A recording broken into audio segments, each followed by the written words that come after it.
Hello friends. जैसे मेरा सारा इंट्रोडक्शन तो इन्होंने दे ही दिया, तो अपने बारे में तो ज़्यादा कुछ मेरे को बताने के लिए है नहीं, पर इस जर्नी से जुड़े हुई जो चीज़ें हैं, ये इन्होंने ये इतना अच्छा पॉइंट पे आता हूँ कि ये जो जर्नी है, मैंने 3 नवंबर 2019 को मैं अपने घर से चला। तो पहले मैं आपको ये बताना चाहता हूँ कि ये दिमाग में आया, जो सबसे क्यों किया। कई लोग पूछते हैं कि क्यों किया आपने। तो लास्ट ईयर मैं नेपाल काठमांडू में था, तो वहां पर मैं कुछ अब्रॉड मतलब बाहर के लोगों के साथ में जब मैं वहाँ रह रहा था एक हॉस्टल के अंदर, तो वो लोग ट्रैवलर भी थे और वो लोग आते थे नेपाल में। जैसे नेपाल मतलब उनकी डेवलप कंट्री के कंपैरिजन में एक छोटी कंट्री है, तो वहाँ कुछ अपना वो सपोर्ट देते थे। इंडिया में आते थे, तो मुझे वहाँ देख के बड़ा हैरानी हुई कि मतलब हम लोग यहाँ पे गवर्नमेंट और इन सब चीज़ों के बारे में को इनको ब्लेम करते हैं, और ये लोग अपनी कंट्री में जो प्रॉब्लम नहीं है उसके लिए ये लोग यहाँ पे इंडिया में या नेपाल में आ रहे हैं। तो हम यहाँ के होते हुए हम क्या कर रहे हैं। तो मुझे लगा कि कुछ ऐसा एक थॉट चेंज होना शुरू हुआ। बहुत सारे छोटे छोटे इंसिडेंट थे कि अलग अलग कंट्री के लोग मिले, कोई किसी की पढ़ाई का खर्चा उठा रहा है बच्चे का, कोई कहीं पे हॉस्पिटल बना रहा है कोई।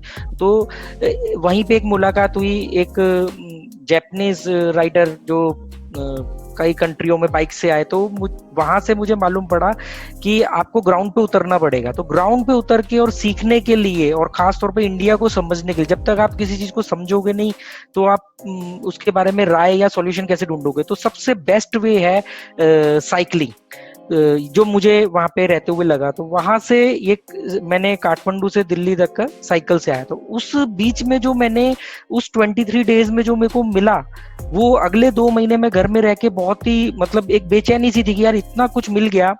एज ए मेटेलिस्टिक थॉट के हिसाब से तो कुछ नहीं मिला, क्योंकि लोग बोल रहे जब आपको पैसा नहीं मिला तो आप साइकिल क्यों चला रहे हो। पर मैं जानता था मुझे क्या मिला, तो उसको कुछ और बड़ा करने के लिए कि और ज्यादा मिले, और ज्यादा सीखूं, ज्यादा नए लोगों से मिलूं। दुनिया के अंदर 7-8 अरब की आबादी है, हम कितने लोगों को जानते हैं। तो नए लोगों से मिलना, अपने रिश्तेदार दोस्तों को तो हर कोई जानता है बचपन से। तो उस केस में मैं 2 महीने से ज्यादा अपने घर नहीं रह पाया। 1 सितंबर को आया था, और मैं नवंबर में 3 नवंबर को अपने घर से मैंने ये K2K करने का फैसला किया और इसको स्टार्ट करने का शुरू किया। अब मेरे पास कोई मतलब अगर हम बात करें, कोई स्पॉन्सर नहीं था, और कोई फाइनेंशियल कोई बहुत ज्यादा भी मैं कोई ऐसा नहीं कि इसके लिए मैं कोई बहुत बड़ा बजट लेके बैठा था या मुझे ऐसा करना है। मेरे पास साइकिल भी एम्प्टी भी थी, जबकि आप जानते हैं कि रोड बाइक ज्यादा कंफर्ट होती है। तो जो साइकिल थी जैसा था, मैंने कहा मुझे करना है तो करना है।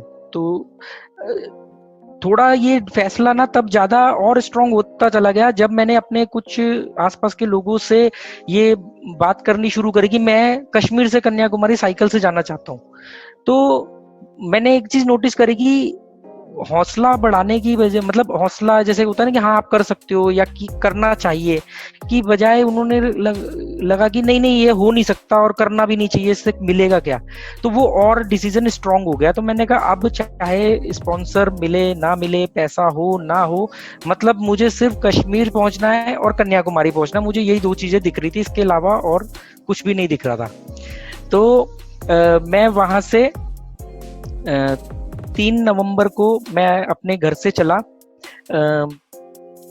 अपनी। और जिस समय मैं चला तो मेरी फैमिली मतलब मेरी वाइफ, मेरे बच्चों का मेरे को सपोर्ट था। और वहां से मैंने अपनी जर्नी साइकिल पे अपना बैग पैक किया, और कई ऐसे इक्विपमेंट जो इस जर्नी के दौरान मुझे चाहिए थे, जो मतलब जिंदगी से जुड़े हुए थे। जैसे एक कैंप होता है, टेंट वो नहीं मैं ले पाया, पावर बैंक, सोलर चार्जर नहीं ले पाया। ऐसी कई बेसिक चीजें थी जो मेरे पास नहीं थी, पर मैंने फिर भी ये जर्नी शुरू कर दी। तो 3 नवंबर को मैंने अपने घर पे ही बिल्डिंग में बेसमेंट पे, अभी वो आपको एक बीच में मैं एक छोटा सा आपको वीडियो और कुछ पोस्ट दिखाऊंगा, जिससे आपको एक उसको इमेजिनेशन करने में भी आपको हेल्प मिलेगा। तो मेरा आवाज आ रहा है क्लियर? हेलो? हाँ। आ रहा है।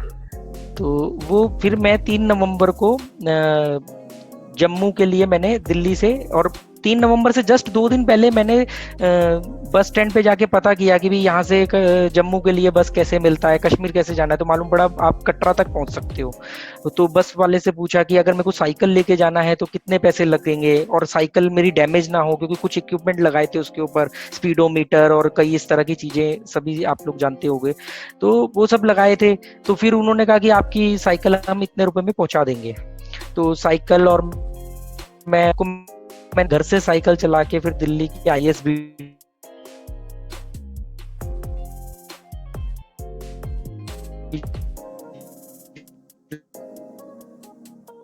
है बस स्टैंड तक पहुंचा। बस की इंफॉर्मेशन मैं ऑलरेडी 2 दिन पहले ले चुका था। मैं नहीं है जो ट्रैवलिंग के लिए जो सोर्स चुना वो साइकिल है, पर मैं बड़ा अपने घर की तरफ रहा हूँ, तो एक एक्साइटमेंट भी था।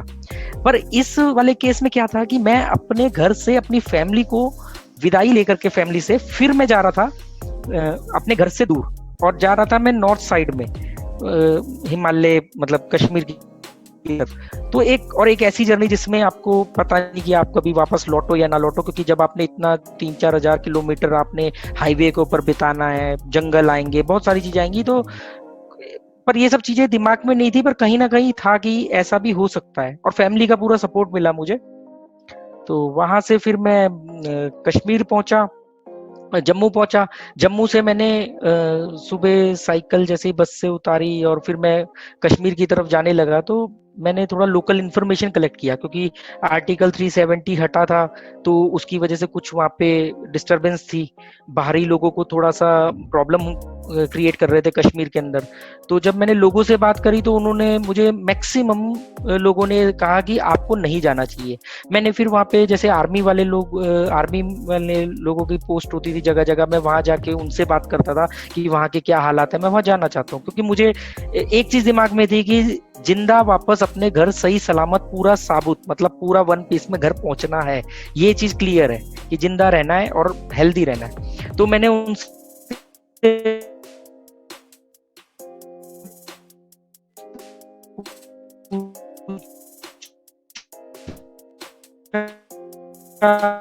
कि भी आप मतलब वहां पे मैं कैसे जा सकता हूँ। तो उन्होंने बोला कि ये क्यों भी गया, पर फाइनली कंक्लूजन ये निकला कि वहां जाना बहुत मुश्किल है। फिर मेरे पास एक सजेशन आया आर्मी की तरफ से, मेरी वहां पे जो लोगों से बात हुई, उन्होंने कहा आप ना, मैंने तिरंगा अपने देश का जो फ्लैग है वो अपनी साइकिल पे लगाया हुआ था, और प्रॉपर एक राइडर वाली जो ड्रेस होती है, हेलमेट है, एक रिफ्लेक्टिंग जैकेट है, ग्लव्स है। तो और उस समय वहां ठंड थी, मतलब नवंबर, समझ लो आप 4 नवंबर की बात है ये।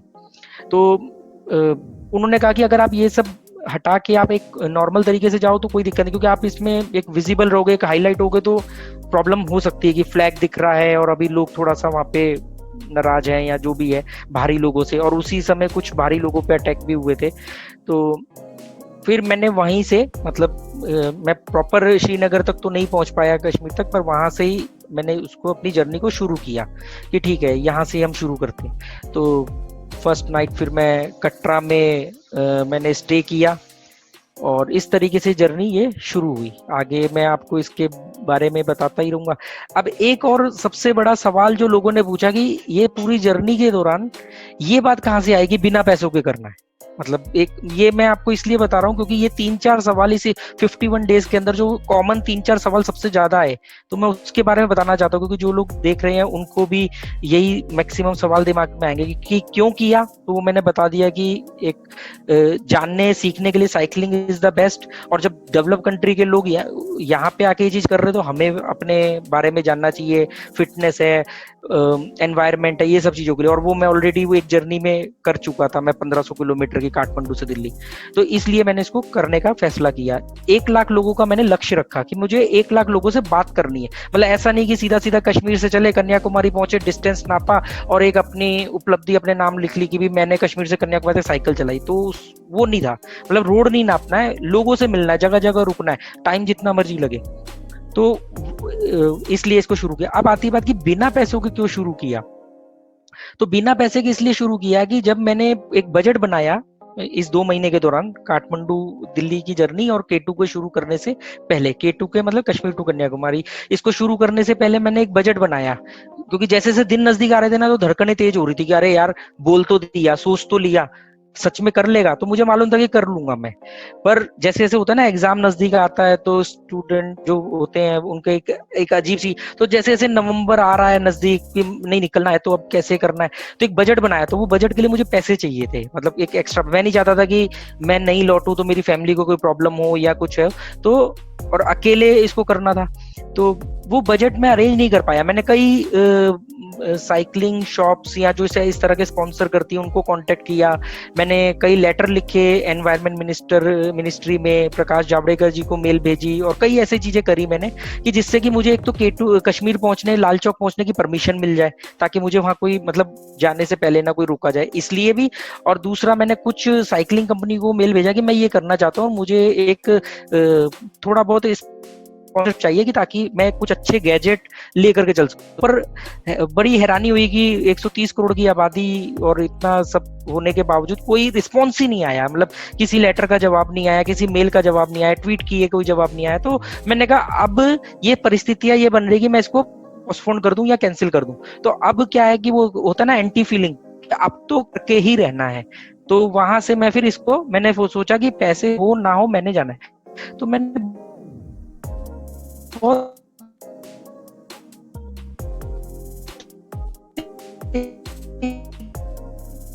मिनिमम अमाउंट जो भी आ रहा, तो ये देखना है। और मैं अपने आप, जो मेरा अपने ऊपर एक विश्वास था कि मुझे कुछ पता है,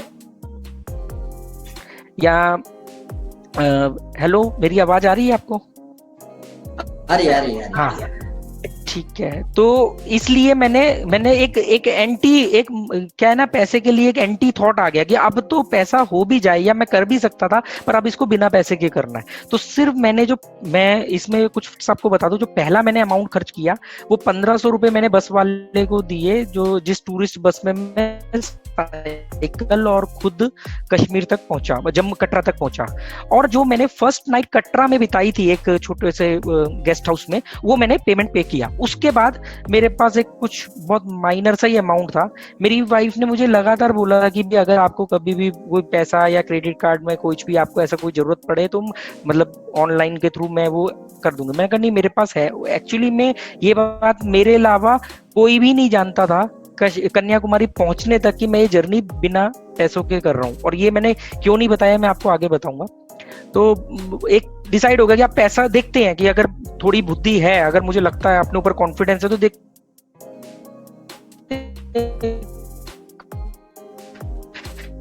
पैसे, बिना पैसे के कहां तक पहुंच सकते हो, अगर एक डर है कि आप नहीं सर्वाइव कर सकते तो। और साइकिल है, साइकिल की सबसे बड़ी खासियत क्या है कि वो आपकी मसल पावर पे चलती है। जैसे आपको पेट्रोल नहीं खरीदना, आपने जितनी जान लगानी उतनी वो चलेगी।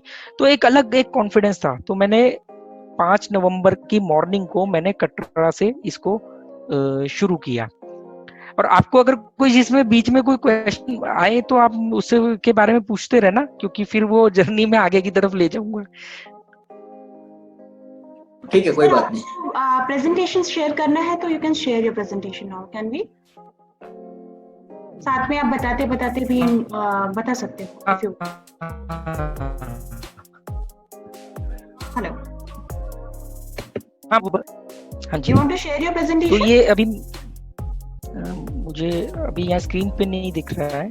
हाँ, मैं शेयर कर दूं आपका प्रेजेंटेशन? हाँ, आप कर दो share. Okay, can you see the presentation? Yes, आ गया। या तो ये जो लाइन है ना, ये कश्मीर टू कन्याकुमारी, ये मैंने अपनी साइकिल के आगे और एक पीछे बोर्ड, क्योंकि बहुत लोग कहते हैं कि अच्छा यार आपको कैसे मालूम, क्योंकि ये बात सच है कि आप साइकिल लेकर के कश्मीर से कन्याकुमारी जाओगे, किसी को थोड़ी पता है कि आप कश्मीर से कन्याकुमारी जा रहे हो सकता है किलोमीटर पहले आप चले हो और 50 किलोमीटर आगे, तो लोग आपसे ज्यादा जुड़ेंगे नहीं। और मैं चाहता था कि लोग जुड़े, तो लोगों को जोड़ने के लिए कि लोग मुझसे आके सवाल करें या मुझे नोटिस करें के लिए मैंने नेपाल से आते टाइम भी 2 बोर्ड लगाए थे। एक साइकिल के पीछे जो मेरी लगेज पे बंधा हुआ था, जिसे मेरे को डेली खोलना और बंद करना पड़ता था, और ये वाला एक ऐसा ही सेम बोर्ड आगे की तरफ लगा हुआ था। तो इसको देखने का लोगों को मालूम, जो भी इस बोर्ड था, जैसे कहीं रुका पानी पीने या थोड़ा रुका, थक गया तो रुका, तो लोग इस बोर्ड को पढ़ के मेरे पास आते थे या मुझे दूर से देखते थे झिझकते हुए, तो मैं उनसे कम्युनिकेशन स्टार्ट करता था। इसकी अगली फोटो में आपको इसका नेक्स्ट दिखाऊंगा मैं आपको। ये जब मैं बेसमेंट से मैंने अपना लगेज बांधा, ये आप लगेज देख रहे हो तो क्या है, ये बहुत बड़ा लगेज है। जनरली साइकिलिंग जो साइकिलिस्ट होते हैं और वो लॉन्ग डिस्टेंस में ज्यादा लगेज नहीं लेते, तो मेरे पास कोई बहुत ज्यादा एक्सपीरियंस नहीं था और एक घबराहट थी कि मतलब एक अनसिक्योरिटी की वजह से ना ज्यादा से ज्यादा सामान ले लिया गया। तो इसमें क्योंकि एक तो वेदर का बहुत बड़ा प्रॉब्लम था, क्योंकि कश्मीर के में ठंड थी और नॉर्थ इंडिया में ठंड थी, तो मुझे गर्म कपड़ों को रखना बहुत जरूरी था। तो इसलिए बैग आपने देखा है काफी फूला हुआ है, जबकि काठमांडू वाली जर्नी में मेरा बैग का वेट 9 किलो था, इसका लगभग 6 किलो है। तो 6 किलो वेट और प्लस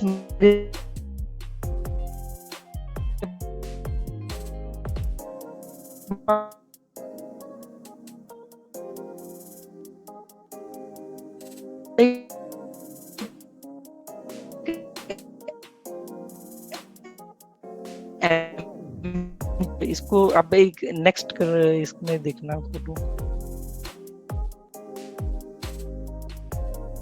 ये वो जहाँ पे मैंने पहली रात जो जम्मू में कटरा में बिताई थी, और यहाँ से मैं मॉर्निंग में चल दिया। ये जो साइकिल के पीछे आप फ्लैग देख रहे हो, एक्चुअली में एक पीछे रोड जो एक पीछे की तरफ एक बहुत पतली ऊंची रॉड लगाई थी फ्लेक्सिबल, जिसपे मुझे था, पर उस जो बस का ड्राइवर था वो मेरी हेल्प करने के लिए उसने साइकिल उतारी और उतारने के वक्त वो रॉड टूट गई। तो फिलहाल मैंने एक टेम्परेरी वो किया कि भी बीच में कहीं कोई मुझे ऐसी जगह मिलेगी तो मैं इसको फ्लैग को ऊंचा करूंगा अपनी हाइट से, मतलब सिर से ऊपर। और ये जो नेट देख रहे हो आप साइकिल पे लगा हुआ है, ये नेट मैंने इसलिए क्योंकि जो मेन घना जंगल आता है वहां पे मैंने ना काठमांडू से भी आते टाइम देखा और बहुत एक फ्रस्ट्रेशन होती थी कि प्लास्टिक की बोतल और वेफर्स चिप्स के पाउच पड़े होते थे। क्योंकि अगर आप उसको, पहली बात तो कहीं भी नहीं फेंकना चाहिए, पर अगर आप एक सिटी के अंदर फेंकते हो तो उम्मीद है कि नगर निगम जो एमसीडी है कभी ना कभी तो उसको उठा लेगी। पर अगर आप एक घने जंगल के अंदर जहाँ कभी आदमी नहीं गुजरता है आप वहां पे फेंक रहे हो तो पता नहीं कितने सालों तक पड़े, तो एक फ्रस्ट्रेशन। तो मैंने घर से एक नेट तैयार किया एक हार्डवेयर से खरीद के कि मुझे ऐसी किसी भी जगह पे जब मिलेगी कोई बॉटल कोई प्लास्टिक पड़ा हुआ तो मैं उसको कलेक्ट करूंगा और जो भी अगला छोटा सा टाउन आएगा विलेज आएगा जो भी रास्ते में आएगा वहां पे इसको खाली कर दूंगा। तो ये एक मोटिव था, जबकि इसकी वजह से मुझे काफी प्रॉब्लम भी आई, कई बार ये मेरी साइकिल में भी फंसा। तो इसको नेक्स्ट करना, ये जो कटरा से तो मैं चल दिया, जो फर्स्ट नाइट स्टे था तो मैं चले जा रहा हूँ और मेरे पास कोई प्लानिंग नहीं है कि मुझे रात कहाँ रुकना है, ना मेरा कोई होटल बुक है ना मैंने कोई डिसाइड किया ना। और हाँ एक चीज मैं आपको बीच में बता दूं, ये अभी जम्मू में एक जगह है सांबा, तो सांबा में मैंने फर्स्ट नाइट स्टे किया था जर्नी स्टार्ट होने के बाद। मंदिर है ये मंदिर, उस मंदिर में मैंने ये स्टे किया। और क्यों करना पड़ा, क्योंकि एक आपको पता होगा कि वहां पे ना पूरा इंटरनेट और लैंडलाइन मतलब सभी फोन बंद थे, फोन वगैरह सब बंद थे, तो मैं कनेक्ट मतलब कांटेक्ट नहीं कर पा रहा था उस 2-3 दिन जब तक मैं पंजाब के अंदर नहीं आया। तब तक मेरी फैमिली भी बड़ी अनसिक्योर थी कि एक तो न्यूज में आ रहा था कि जम्मू और ये, और वहां पे मैं कांटेक्ट नहीं कर पा रहा। तो पीसीओ से मैंने अपने घर कॉल किया था 2 दिन बाद, जर्नी जिस दिन शुरू करी थी, कि भी मैं यहाँ पे ठीक हूँ